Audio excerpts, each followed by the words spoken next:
Hey, what's going on? You know who it is. You know what it is. First of all, I want to take the time out because this woman deserves to be celebrated and she deserves to have homage paid to her and she deserves to be given her flowers.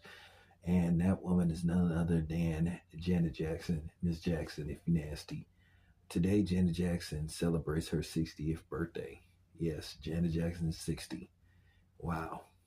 Man, funny how time flies. By the way, that's one of my favorite Janet Jackson songs.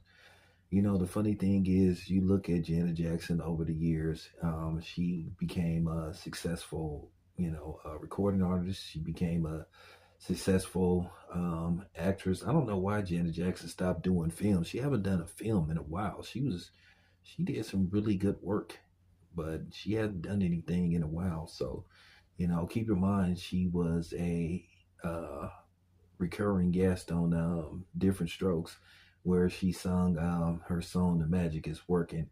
And the funny thing about Janet Jackson, Janet Jackson, people keep forgetting that, even though Control catapult Janet Jackson to, to the stature that was just unbelievable, you know. Janet Jackson almost got kicked off of A&M Records.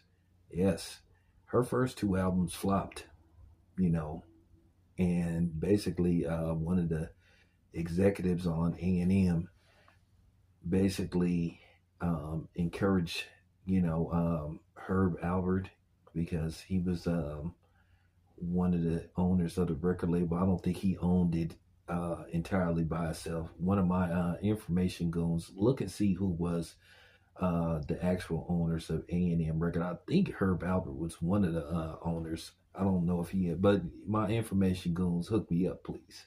I'm freestyling this, but I do remember